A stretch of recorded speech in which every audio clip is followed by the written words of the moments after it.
जय श्री राम बंधुओं। आज हनुमान कथा का 16वां भाग है। तो सबसे पहले हम हनुमान जी की पूजा कर लेते और उनसे आज्ञा लेते आज का वीडियो चालू करने की, ठीक है। और आज देख रहे होंगे आप सुन पा रहे होंगे कि आज पवन जी भी मेहरबान है। बाहर पवन जी भी मेहरबान है, सुन रहे होंगे आप, आवाज़ आ रही होंगी आपको। तो कुमति और सुमति के बारे में हमने कल देखा था और बहुत बड़ा वीडियो बन जाता था अगर कल मैं पूरा कुमति सुमति लेता था। तो आज का भी भाग है, उसके अंदर भी कुमति और सुमति के बारे में हम देखने वाले। किसी ने हनुमान जी से कहा, आप बताइए सुमति किसे कहते हैं। किसी महापुरुष ने हनुमान जी से पूछा, आप बताइए सुमति किसे कहते हैं। हनुमान जी ने कहा, मेरी परिभाषा तो और दूसरी है। अभी तक जितनी भी आपने सुमति की परिभाषा देखी उससे दूसरी परिभाषा मेरी है। कौन कहते हैं? हनुमान जी कहते हैं। हनुमान जी ने कहा, ऐसी मति यानी बुद्धि, जो बुद्धि हमारी यहाँ होती है उसको क्या कहते हैं? मति। जो हमेशा सुमिरन में लगी रहे उसी को सुमति कहते हैं। हनुमान जी क्या कहते हैं? कल हमने इतनी बात करी सुमति के बारे में, तो हनुमान जी एक लाइन में ही कहते हैं, मति यानी बुद्धि, जो हमेशा सुमिरन में लगे रहे उसको सुमति कहते हैं। और जिसकी बुद्धि हमेशा सुमिरन में लगी रहे मैं उसके साथ हमेशा रहता हूं। हनुमान जी कहते हैं कि जिसकी बुद्धि सुमिरन में, प्रभु के गुणगान में है, प्रभु श्री राम के गुणगान करती है, उसके साथ मैं हमेशा रहता हूं। अगर आपको हनुमान जी का साथ चाहिए तो आपको हनुमान जी का गुणगान नहीं करना है, प्रभु श्री राम का गुणगान करना है। इसीलिए हनुमान जी कैसे बड़े सरल है। आप जब भी हनुमान जी को बुलाइए वह तुरंत आएंगे। आपको लग रहा है कि हनुमान जी आपके मदद के लिए आए, तो आपको क्या करना है? सिर्फ हनुमान जी को आवाज लगाना है और हनुमान जी कैसे है? तुरंत आएंगे, क्योंकि वह सुमति के संगी है। आप क्या करते हो?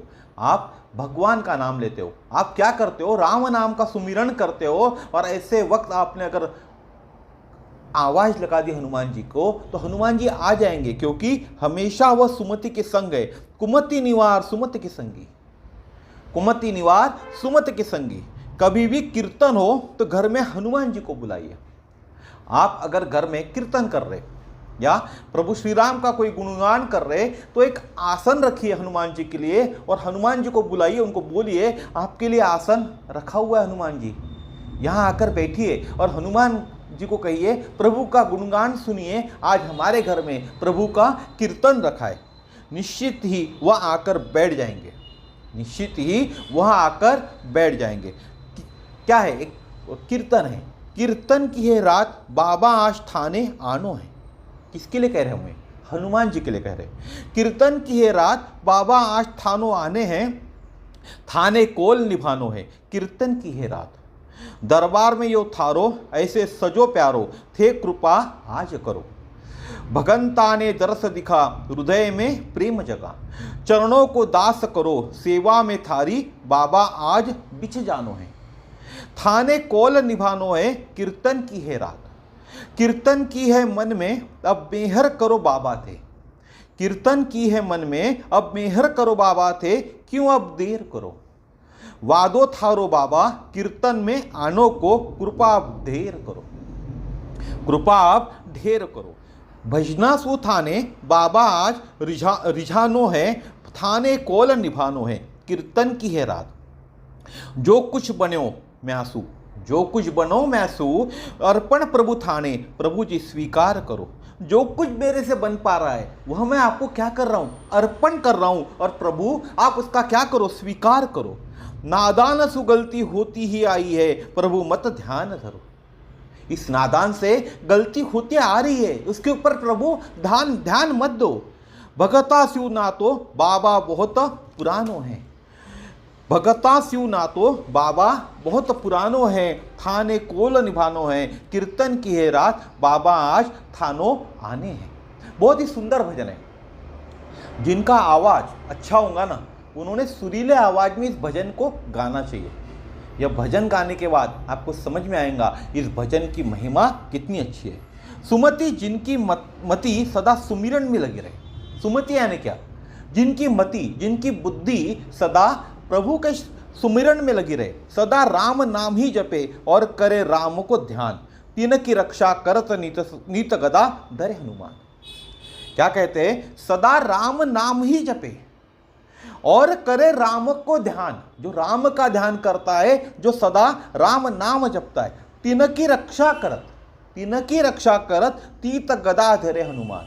उनकी रक्षा गदा धरे हनुमान करते हैं। श्री हनुमान जी सुमति के रक्षक है, उसका सदैव साथ देते। किसका? सुमति का सदैव साथ देते हैं। कुमति निवार सुमति की संगी। कुमति किस कहते हैं? किसे कुमति किसे कहते हैं? कुमति की पहचान क्या है? गोस्वामी जी ने मानस में कुमति की पहचान भी बताई है।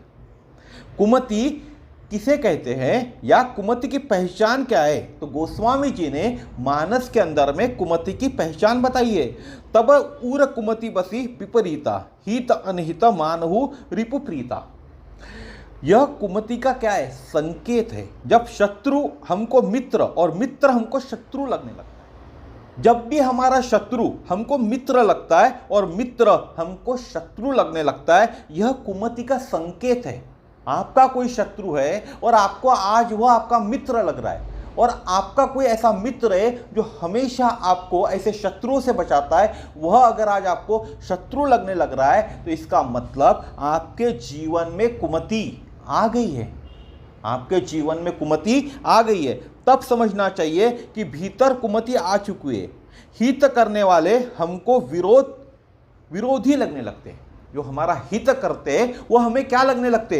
विरोधी लगने लगते, और विरोध करने वाले हमको हितैषी दिखाई देते हैं। तब हमें समझना चाहिए कि कुमति आ चुकी है।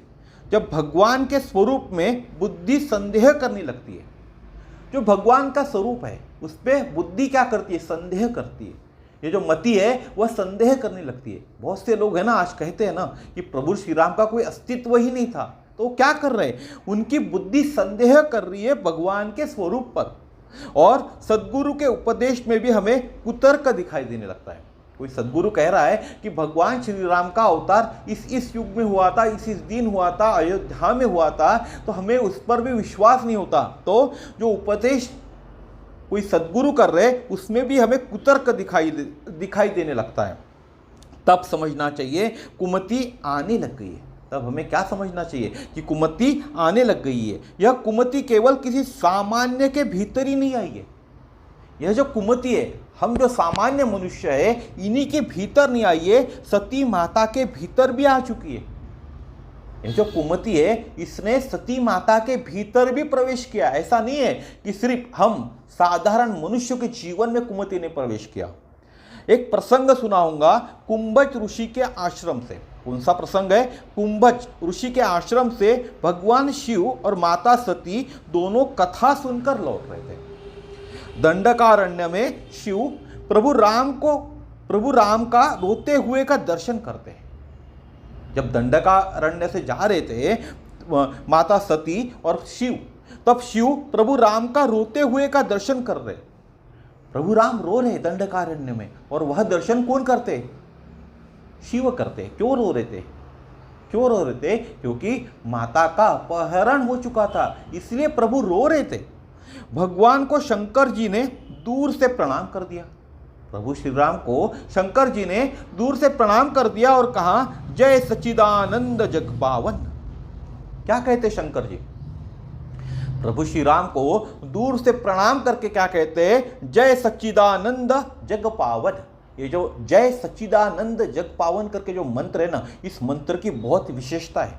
एक अलग से वीडियो बनाऊंगा मैं, जिनको सिर्फ जाप क्या करना है, जय सच्चिदानंद जग पावन। इस मंत्र का जाप करने के क्या फायदे भी होते हैं ना, यह भी मैं आपको बताऊंगा। क्योंकि यह मंत्र भगवान शिव ने बोला है। किसके लिए? प्रभु श्री राम के लिए। सती को संदेह हो गया है, भगवान के स्वरूप में संदेह, यह कुमति है।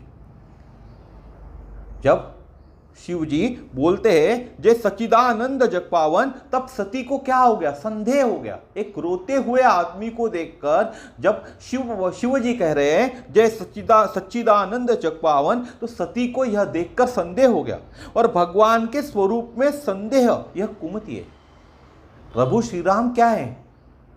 भगवान राम अवतार है, राम अवतार में प्रभु श्री राम है और उसी के ऊपर में सती ने क्या किया, संदेह किया। तो यह क्या है, कुमति है। पूछा आपने किसको प्रणाम किया? सती ने पूछा भगवान शिव को, आपने किसको प्रणाम किया? सती ने पूछा भगवान शिव से, आपने किसको प्रणाम किया? इस पर शंकर जी ने सती जी से कहा, आपने प्रणाम नहीं किया क्या? जब भगवान शिव को सती पूछती है कि आपने किसको प्रणाम किया, तो प्रत्युत्तर क्या आता है शिव जी का, क्या आपने प्रणाम नहीं किया? क्या बोलती सती मां? नहीं। सती मां क्या बोलती है? बोले नहीं, मैंने तो नहीं किया प्रणाम। शिव बोले प्रणाम करो। शिव क्या कहते सती माता को, प्रणाम करो ना। सती ने कहा मैं ऐसे वैसे को प्रणाम नहीं करती हूं कि चाहे जिसको प्रणाम कर लो। सती माता क्या कहती है, मैं ऐसे वैसे को प्रणाम नहीं करती, चाहे जिसको प्रणाम कर लो। शंकर जी ने कहा देवी जो चाहे जो यह नहीं है। शंकर जी ने क्या कहा, देवी जो चाहे जो यह नहीं है, साक्षात ब्रह्म है। सती कहती है चाहे जिसको प्रणाम कर लो। जब शिवजी कहते हैं सती प्रणाम करो, तो सती क्या कहती है कि चाहे जिसको प्रणाम कर लो, किसी भी अरे गहरे को प्रणाम कर लो। तो शंकर जी ने कहा देवी ये कोई अरे गहरे नहीं है, यह साक्षात ब्रह्म है। क्या कहते हैं, साक्षात ब्रह्म है। और उसी ब्रह्म की आज लोग उपेक्षा करते हैं, उसी भगवान श्री राम की आज लोग उपेक्षा करते। शिव क्या कहते हैं, यह साक्षात ब्रह्म है और अनंत कोटि ब्रह्मांड के नायक है, चराचर जगत के स्वामी है, परब्रह्म भगवान श्री राम है। परब्रह्म भगवान श्री राम है, चराचर जगत के स्वामी है, अनंत कोटि ब्रह्मांड के नायक है। इस समय मानव रूप में लीला कर रहे, लीला। यह जो आप रूप देख रहे हो प्रभु का, यह मानव रूप में लीला कर रहे प्रभु, प्रणाम करो इन्हें। सती ने कहा आपकी तो मति मारी गई है। सती क्या कहती है शिव को, भगवान शिव से सती क्या कहती है, आपकी तो मति मारी गई है। देखो यह तो कुमति, देखो यह तो कुमति है जो सुमति को कह रही है। क्या कह रही है, देखो यह तो कुमति है जो सुमति को कह रही है, तेरी तो मति मारी गई। अब सवाल उठता है मति कैसे मारी गई? सवाल क्या उठता है, मति कैसे मारी गई? सती ने कहा ब्रह्म तो व्यापक होता है और व्यापक को तो कभी वियोग ही नहीं होता। व्यापक को कभी वियोग ही नहीं होता। ब्रह्म कैसा होता है, व्यापक होता है। कौन कहता है, सती मां कहती है। किससे कहती है, भगवान शिव से कहती है। अगर ये ब्रह्म है तो इनको मालूम नहीं है क्या, इनकी धर्मपत्नी को कौन चुरा कर ले गया? सती कहती है भगवान शिव से, अगर ये परब्रह्म है, अगर ये ब्रह्म है तो इनको मालूम नहीं क्या, इनके पत्नी को कौन चुरा कर ले गया? एक कामी पुरुष की तरह रुदन कर रही है।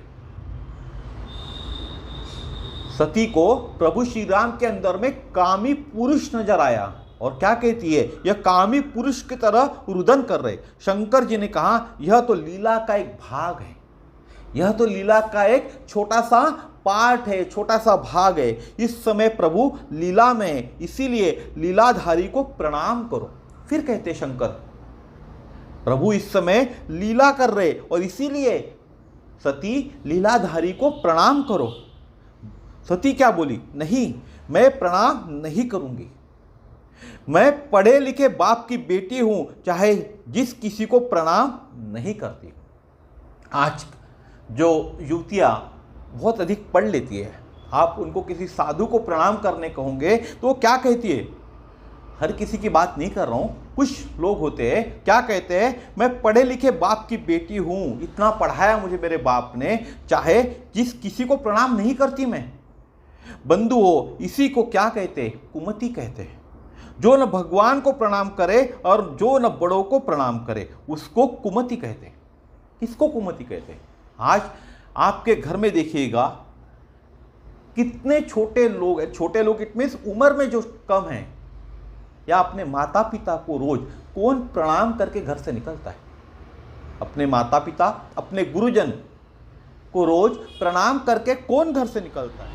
तो कुमति है ने क्या, जो न भगवान को प्रणाम करे और न बड़ों को प्रणाम करे, उसी को क्या कहते हैं, कुमति कहते हैं। गुरुदेव के वचनों में भी संदेह करे तो समझना चाहिए कि कुमति आ गई। अगर आपके गुरु है और आपके गुरुदेव के जो वचन है, गुरुदेव ने आपको कुछ बताया, कुछ कहा, और आपको उनके कहने पर संदेह निर्माण हो गया, तो आपको समझ लेना चाहिए कि कुमति आ गई है। शंकर जी केवल पति ही नहीं है, अपितु शंकर जी ईश्वर भी है और सद्गुरु भी है। भगवान भोलेनाथ, भगवान शिव कैसे है? भगवान शिव केवल पति नहीं है सती के, अपितु शंकर जी ईश्वर भी है और सद्गुरु भी है। सद्गुरु समझा रहे लेकिन सती मानने को तैयार नहीं है। इसीलिए गोस्वामी जी को क्या कहना पड़ा? गुरु के वचन प्रीतिता न जेही, गुरु के वचन प्रीतिता न जेही, सपने में हो सुगम न सुख सिद्धि तेही। तो गोस्वामी जी को क्या कहना पड़ा? गुरु के वचन प्रतीत न जेही, गुरु के वचन प्रतीत न जेही, सपने हु सुगम न सुख सिद्धि तेही। इसका अर्थ होता है जिनको गुरुदेव के वचनों के प्रति प्रतीति नहीं है, जिनको गुरुदेव के वचनों के प्रति प्रतीति नहीं है या भरोसा नहीं है, जागृत की तो बात ही छोड़ दीजिए। जागृत यानी जो जागा हुआ है उसकी तो बात ही छोड़ दीजिए, स्वप्न में भी उनको सुख और सिद्धि की प्राप्ति नहीं हो सकती।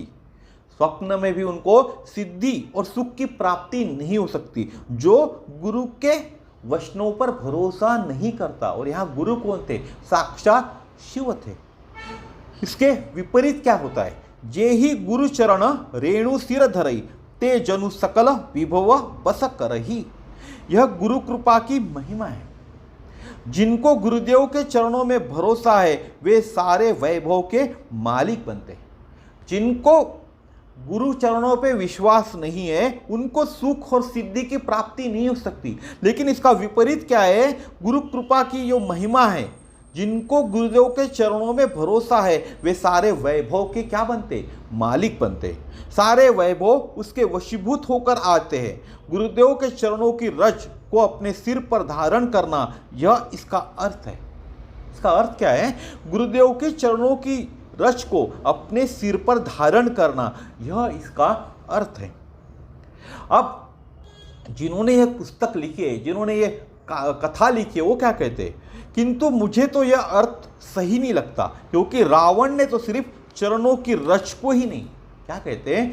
मुझे यह अर्थ सही नहीं लगता क्योंकि रावण ने सिर्फ चरणों की रज को ही नहीं बल्कि सारे गुरुजी को आश्रम सहित अपने सर पर उठा लिया था। परंतु रावण का अंत क्या हुआ? सर्वनाश। रावण का अंत क्या हुआ? सर्वनाश। इसमें अहंकार जैसा हो सकता है, इसमें अहंकार जैसा भी दिख सकता है या हो सकता है। थोड़े झुके, चरण रज उठाई और शीश पर रख दी। अहंकार कैसा हुआ? रावण थोड़े झुके, चरण रज उठाई और डायरेक्ट शीश पर रख दी। देखने में ठीक लगता है, देखने में तो अच्छा लग रहा है ना। रावण झुका, रावण नीचे झुका, थोड़ा झुककर चरण की रज उठाई और अपने सर पर रख दी। ये कैसा लग रहा है? दिखने में तो अच्छा लगता है। दिखने में अच्छा लग रहा है तो आप क्या कहोगे कि रावण तो अपने सर पर गुरु की रज रखता था, चरणों की रज रखता था। गुरु भक्ति भी दिखाई दी इसके अंदर। लेकिन मैं इसका दूसरा भाव बताता हूं। गुरुदेव के चरणों की रज को अपने शीश पर धारण करे, यह चौपाई का सिर्फ इतना ही अर्थ नहीं है। यह जो चौपाई है इसका अर्थ सिर्फ इतना ही नहीं है कि अपने गुरुदेव के चरणों की रज शीश पर धारण करें। जो गुरुदेव के चरणों की रज में अपने शीश को धरते हैं वैभव उनके वशीभूत होता है। जो गुरुदेव के चरणों की रज को अपने शीश पर धरते वैभव उनके वशीभूत होता है। यानी जिनका शीश सदैव गुरुदेव के सन्मुख झुका रहता है, पूर्ण समर्पण में ही सुमति है, पूर्ण समर्पण में ही सुमति है। इसके लिए क्या करना पड़ेगा? जो हमारा शीश है हमेशा गुरुदेव के सामने में झुका रखना पड़ेगा।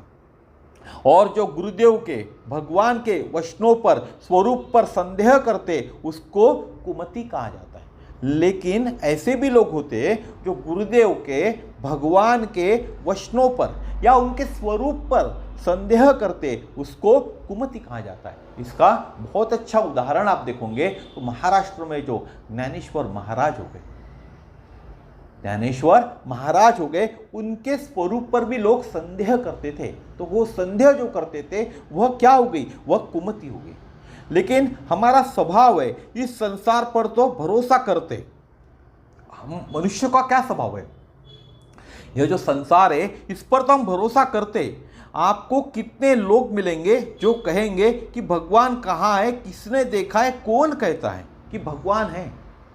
इस दुनिया के अंदर में, इस संसार पे तो आप भरोसा करते हो, और आपको ऐसे इस संसार में बहुत से लोग मिल जाएंगे जो कहेंगे कि भगवान कहाँ है। आप अगर न्यूज़ पे डिबेट देखते होंगे तो डिबेट पे भी लोग कहते हैं कि भगवान कहाँ है, किसने देखा आज तक भगवान को, और कौन कहता है कि भगवान है, कौन कहता है भगवान है। यह सब कपोल कल्पित है।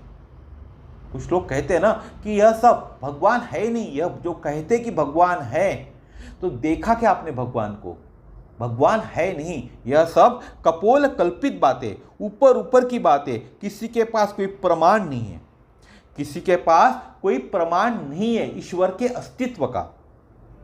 ईश्वर का प्रणाम नहीं मांगा जाता है, बल्कि ईश्वर को प्रणाम किया जाता है। अगर आपको किसी ने ऐसा कहा तो आपको उसको क्या बोलना चाहिए, भैया ईश्वर का कोई प्रमाण नहीं मांगा जाता। अगर आपको कोई कहता है कि भैया तुम्हारा ईश्वर है, प्रभु श्री राम है, तो दिखाओ, मुझे प्रमाण दिखाओ, तो उसे हमें क्या कहना चाहिए, ईश्वर का प्रमाण नहीं मांगा जाता, बल्कि ईश्वर को प्रणाम किया जाता है। ईश्वर को प्रणाम किया जाता है। इस पर भगवान शिव क्या कह रहे कि देवी, किससे कह रहे, किससे कह रहे, सती से कह रहे, देवी ईश्वर है कि नहीं इस बात का प्रमाण मत मांगो। जब भगवान खुद कह रहे सती माता से कि ईश्वर है कि नहीं इसका प्रमाण मत मांगो, तो हम कौन होते ईश्वर है कि नहीं इसका प्रमाण मांगने वाले। मैं कह रहा हूं कुमति इतनी विचित्र है कि विष पर भरोसा कर रही है और विश्वास पर संदेह कर रही है। क्या कहते हैं भगवान शिव कि कुमति कितनी विचित्र है कि विष पर क्या कर रही है, भरोसा, विश्वास पर क्या कर रही है, संदेह कर रहे। भगवान शिव विश्वास है, कुतर्क क्या है, विष है। विश्वास कौन है यहाँ, भगवान शिव, और कुतर्क क्या है, विष है। विष पर भरोसा है, विष पर भरोसा है, लेकिन जो भगवान शिव है उनके ऊपर भरोसा नहीं है। अपनी आंख से तो देखे नहीं और आंख वाले की माने नहीं, अपनी तो दो कौड़ी की समझ नहीं और जिसको समझ है उसकी सुने नहीं। क्या कहती है, अपनी आंख से तो देखे नहीं और आंख वाले की माने नहीं, अपनी तो दो कौड़ी की समझ नहीं और जिनको समझ है उसकी सुने नहीं। सती कहाँ सुन रही थी, शंकर जी जो बोल रहे थे उसको सती कहाँ सुन रही थी। इस पर शंकर जी ने सती को एक उदाहरण दिया, जासु कथा कुंभज ऋष गाई, भगति जासु मैं मुनि ही सुनाई, सोई मम इष्ट देव रघुबीरा, सेवत जाहि सदा मुनि धीरा।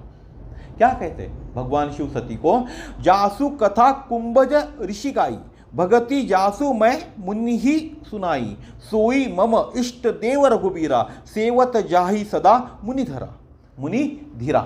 भगवान शिव कितना समझाकर बोल रहे, अरे इन्हीं भगवान श्री राम की कथा हम कुंभज ऋषि से सुनकर लौट रहे। कहाँ से लौट रहे थे दोनों, कहाँ से लौट रहे थे, कुंभज ऋषि के जो स्थान था वहीं से लौट रहे थे ना। तो क्या कहते भगवान शिव सती को, इन्हीं श्री राम की कथा हम यहाँ अभी जहाँ से हम लौट कर आ रहे कुंभज ऋषि के आश्रम से, वहीं से इनकी कथा सुनकर लौट रहे।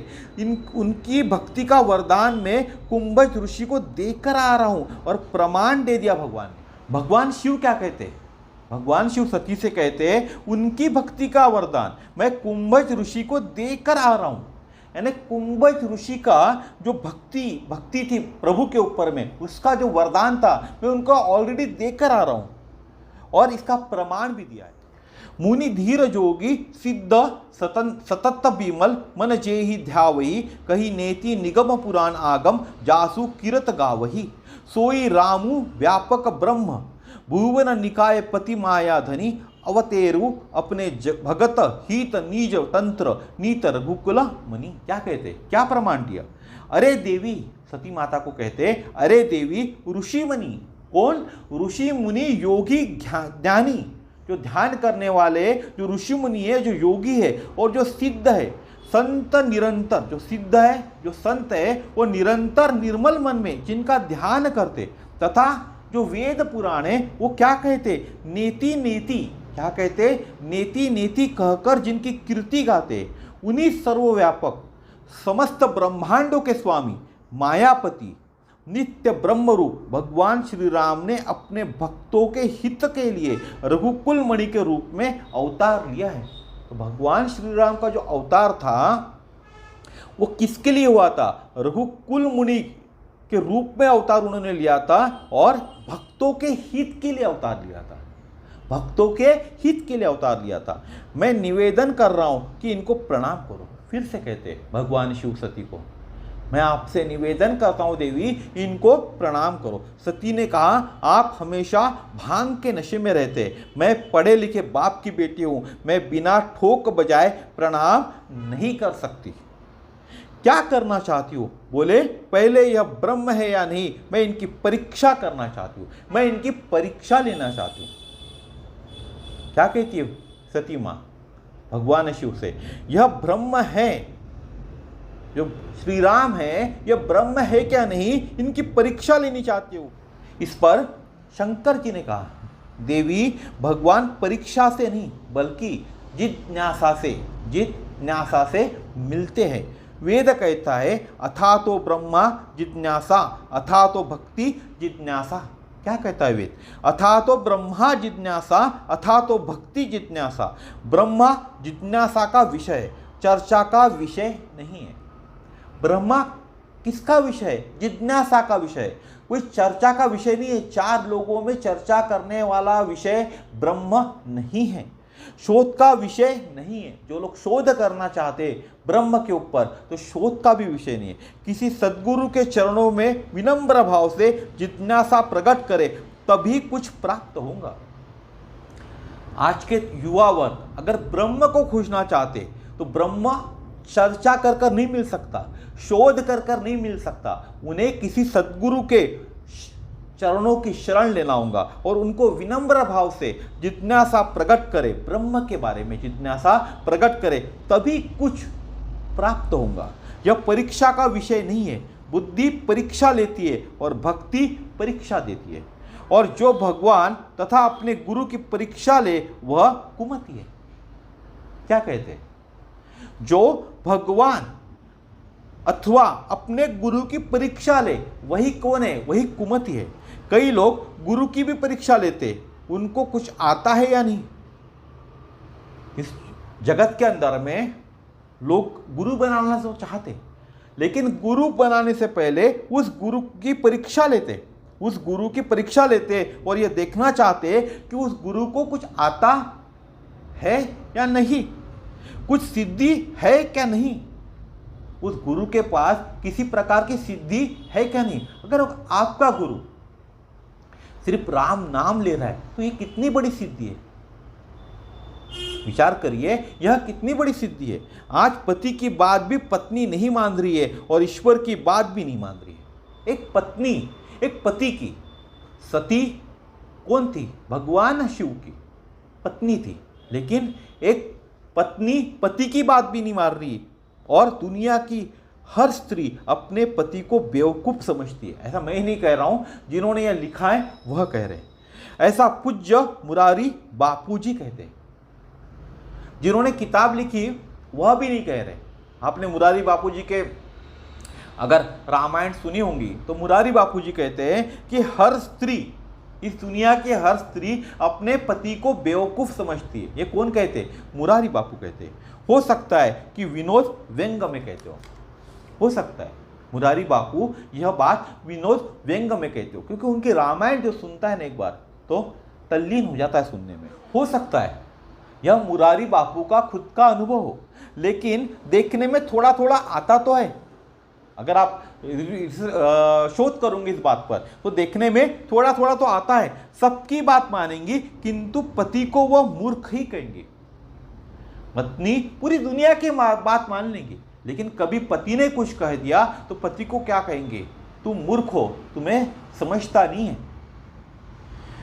तो जो बुद्धि अभिमानों से भरी है वो क्या है? कुमति। और जो बुद्धि भगवान से भरी है वह सुमति।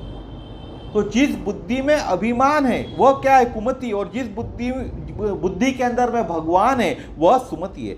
अभिमान से भरी हुई बुद्धि अपवित्र हो जाती है, और भगवान से यदि बुद्धि भर जाए तो वह पवित्र हो जाती है। हमारे बुद्धि के अंदर में अगर अभिमान भर जाए, अभिमान तो हमारे में कुट कुट कर भरा है। मैं अपनी भी बात कर रहा हूं, आपकी भी बात कर रहा हूं, सभी की बात कर रहा हूं। हर किसी में अभिमान कैसा भरा हुआ है? कुट कुट कर भरा हुआ है। लेकिन उस अभिमान के जगह अगर हमारे बुद्धि में भगवान भर जाए तो कैसी हो जाएंगी हमारी बुद्धि? पवित्र हो जाएंगी। जो हमको अंधेरे की ओर ले जाए वो कुमति है। जो अंधेरे की ओर ले जाए वह कुमति है। मंथरा तो इससे और आगे, वह मंदमती है तथा कैकेयी सुमति है। मंथरा के बारे में आपने सुना होगा, बताने की आवश्यकता नहीं है। तो मंथरा तो इससे भी आगे, मंथरा किससे आगे? इससे भी आगे। वह क्या है? मंदमती है। मंदमती का अर्थ है ना क्या? मंद बुद्धि वाली है। तथा कैकेयी कैसी है? कुमति है। और परिणाम क्या देती है अगर कुमति आ जाए? अगर परिणाम क्या देती है अगर कुमति आ जाए? सुमति यदि कुमति बन जाए, परिणाम क्या देती है? अगर कुमति आ जाए या किसी के पास सुमति है, अगर सुमति कुमति बन जाए, इसका उदाहरण है कैकेयी जब तक सुमति थी तब तक कनक भवन में वास करती थी। इसका उदाहरण क्या है? सुमति यदि कुमति बन जाए, इसका उदाहरण कैकेयी है। कैकेयी माँ जब तक सुमति थी तब तक कनक भवन के अंदर में वास करती थी, और जब कैकेयी माँ कुमति हो गई तो यही कुमति कैकेयी को कनक भवन से निकालकर कोप भवन में छोड़ आई। कितना सुंदर उदाहरण है। जब सुमति कुमति बन गई, कैकेयी का यह उदाहरण है। जब सुमति कुमति बन गई, कैकेयी माँ जब तक सुमति थी तब तक कनक भवन में वास करती थी, और जब कैकेयी माँ कुमति हो गई तो यही कुमति, ये जो कुमति थी, उसी ने कैकेयी माँ को कनक भवन से निकाला और कोप भवन में छोड़ आई। सुमति प्रकाश की ओर चलती है। तुम तमसो माँ ज्योतिर्गमय। जो सुमति है वो कहाँ जाती है? प्रकाश की ओर। जो आप देख रहे होंगे प्रकाश बाहर अभी, उसकी ओर चलती है। तमसो माँ ज्योतिर्गमय। और कुमति अंधेरे की ओर चलती है। आप में से बहुत से लोग ऐसे होंगे जिनको अंधेरा पसंद है।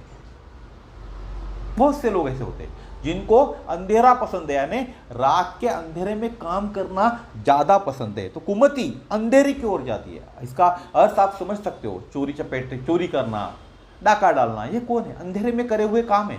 यह क्या है? कुमति। कुमति अंधेरे की ओर। और कोप भवन माने जहां अंधेरे में ठोकर खानी हो, पूरा अंधकार। कोप भवन यानी क्या होता है? जहां अंधेरे में ठोकर खानी हो। सुमति थी तो श्रृंगार युक्त थी, कुमति आ गई तो श्रृंगार मुक्त हो गई।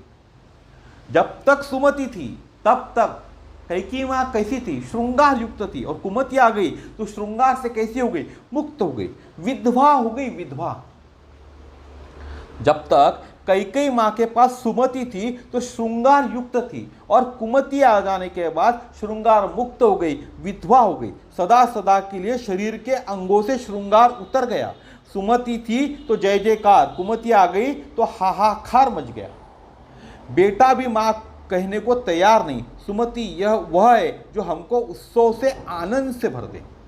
सुमति क्या है? जो हमको उत्सव से आनंद से भर दे। और कुमति और सुमति दोनों बाहर से एक लगते हैं।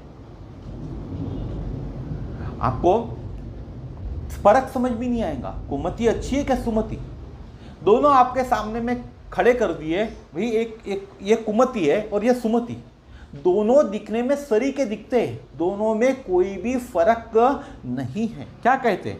मन मैला तन उजला बगुला जैसा वेश। मन मैला तन उजला बगुला जैसा वेश। इससे तो कागा भले भीतर बाहर एक। इससे तो कागा भले भीतर बाहर एक।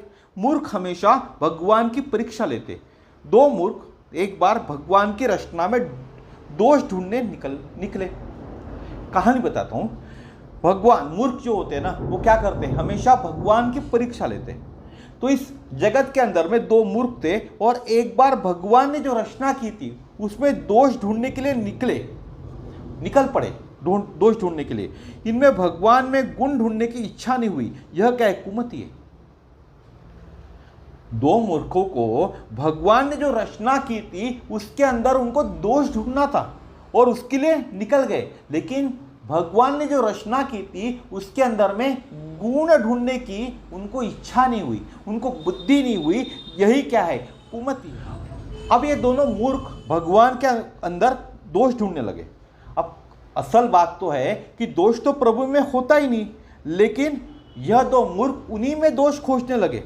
गांव के बाहर निकले तो तरबूज की बेल दिखी, बड़े बड़े 5 से 10 किलो के तरबूज। मूर्ख ने कहा, देखो यह भगवान की मति मारी गई है, ऐसी पतली पतली बेल पर 10 से 15 किलो के भारी तरबूज लटका दिए। क्या कहता मूर्ख? भगवान की मति मारी गई है, ऐसा पतला बेल है और इसके ऊपर में 10 से 15 किलो के तरबूज लटका दिए भगवान ने। अरे कई जैसी कोमल बेल है, छोटे छोटे फल लगने चाहिए थे। भगवान को अक्ल ही नहीं है। मूर्ख क्या कहता है? बेल देखो कितनी कोमल है और इस पर इतने बड़े बड़े फल लगे हुए 10-10, 15-15 किलो के, इस पे तो छोटे छोटे फल लगने चाहिए थे। भगवान के पास तो अक्ल ही नहीं है। मिलेंगे तो समझाऊंगा, अगर मुझे भगवान मिल गए तो मैं उन्हें समझाऊंगा। ऐसे आपके जीवन में भी बहुत से लोग आपको मिलते होंगे ना, आपके दोष दिखाते, आपको बताते कि भैया तुम मूर्ख है, तेरे में अकल नहीं है, ये तूने गलत किया हुआ है, बार बार दिखाने की कोशिश करते। ऐसे ये मूर्ख थे। ये क्या कहते? भगवान मिलेंगे तो उनको समझाऊंगा, उनको बताऊंगा कि उनका दोष कहाँ है। थोड़े और आगे बढ़े, एक देसी आम का पेड़ था, अचार वाले छोटे छोटे हरे आम उसमें लगे थे। गर्मी थी तो छाया के नीचे लेट गए और उनको झपके लग गई। गर्मी थी तो छाया, पेड़ की छाया के नीचे लेट गए और उनको झपकी लग गई। उधर एक हवा का झोंका आया और कच्चा आम गिरा और सीधे नाक पर आकर गिरा तो नाक की हड्डी क्या बोली? चट हो गई। अबे सो गए बेचारे दोनों।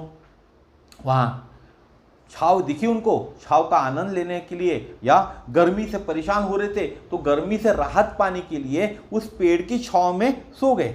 और सोने के बाद वहाँ एक हवा का झोंका आया और एक कच्चा आम गिरा और उस मूर्ख के सीधे नाक पर आकर गिरा। इससे क्या हुआ? उसके नाक की हड्डी क्या हो गई? चटक गई।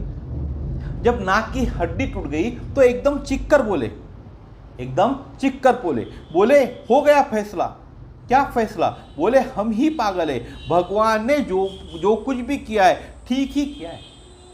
जब उसकी नाक की हड्डी टूट गई तो उसे समझ में आया कि हम ही पागल है, भगवान ने जो कुछ भी किया है ठीक किया है। अगर इतने बड़े आम के पेड़ पर तरबूज लगा दिया होता तो सीधे मरघटी जाना पड़ता।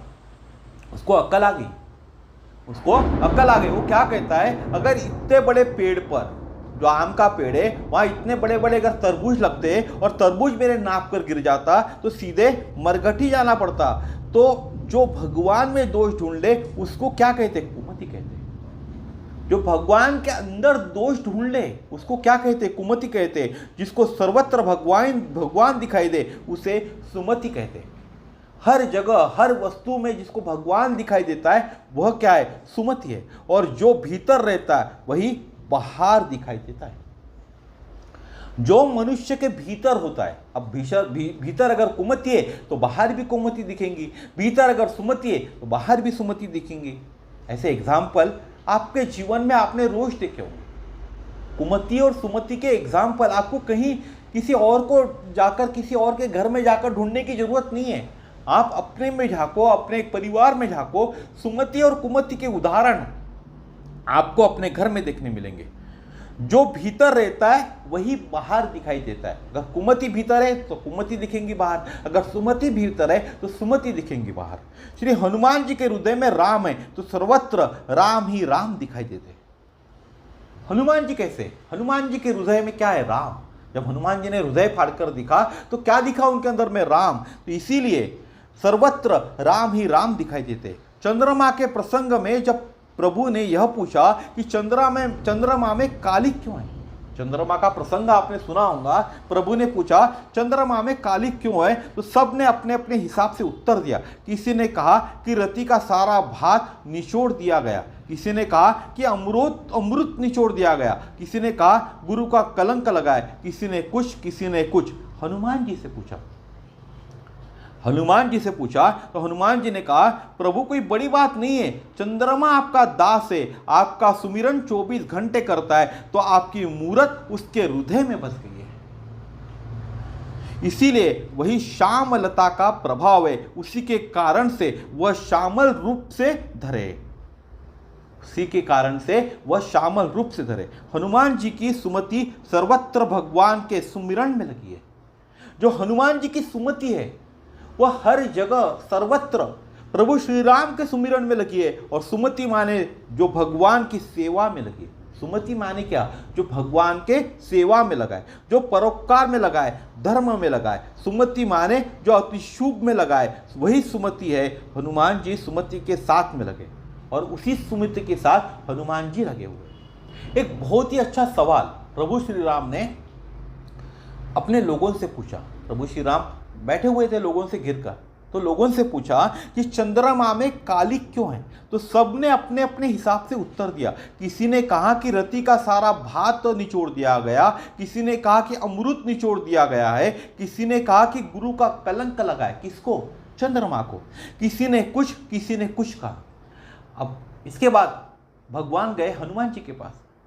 हनुमान बताओ तुम्हारे हिसाब से चंद्रमा में कालिक क्यों है, क्यों कालिक लगी है चंद्रमा में? हनुमान जी ने कहा प्रभु कोई बड़ी बात नहीं है, चंद्रमा में कालिक लगना कोई बड़ी बात नहीं है। चंद्रमा कौन है? आपका दास है। हनुमान क्या कहते हैं? चंद्रमा आपका दास है, आपका सुमिरन 24 घंटे करता है, तो आपकी मूरत उसके हृदय में बस गई है। जो चंद्रमा के अंदर में आपको कालिक दिखती है वो इसलिए दिखती है कि वह आपका दास है और आपका सुमिरन 24 घंटे करता है, इसीलिए आपकी जो मूरत है उसके हृदय में बस गई है। इसीलिए वही श्यामलता का प्रभाव है। इसी कारण जो आपको दाग दिखता है वही श्यामलता का प्रभाव है। उसी कारण से वह श्यामल रूप से धरे है। उसी कारण वह श्यामल रूप से धरे। कितना सुंदर उदाहरण दिया हनुमान जी ने। और इससे हमको क्या सीखना चाहिए? बात तो निगेटिव थी, लेकिन हनुमान जी ने उसका उत्तर पॉजिटिव तरीके से दिया। और हमारे जीवन के अंदर में हम हमेशा चीजों का उत्तर निगेटिव, नकारात्मक तरीके से देते हैं। मेरा उदाहरण बोलो, मैं अपने लड़के को रोज बोलता हूं, अरे मूर्ख है क्या, पढ़ाई क्यों नहीं करता? नहीं, मैं मराठी में कहता हूँ, मैं महाराष्ट्रियन हूँ, मराठी मेरी मातृभाषा है, तो मेरा बच्चा, छोटा बच्चा पढ़ाई नहीं करता, अरे मूर्खा है का, अभ्यास का नहीं करता? यह मैं गलत बोलता हूँ। मैं ही अपने बच्चों को मूर्ख कह रहा हूँ।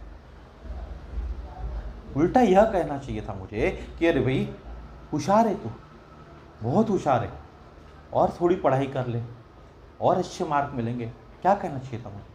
होशियार है भाई तू, और पढ़ाई कर और अच्छे मार्क मिलेंगे। लेकिन मैं क्या कहता हूं, मूर्ख है क्या, पढ़ाई क्यों नहीं करता? तो हनुमान जी से यह सीखने मिलता है कि निगेटिव के अंदर में पॉजिटिविटी को कैसे ढूंढे। कोई चीज निगेटिव है उसको पॉजिटिविटी से कैसे उत्तर दे, यह हनुमान जी से सीखने के लिए मिलता है।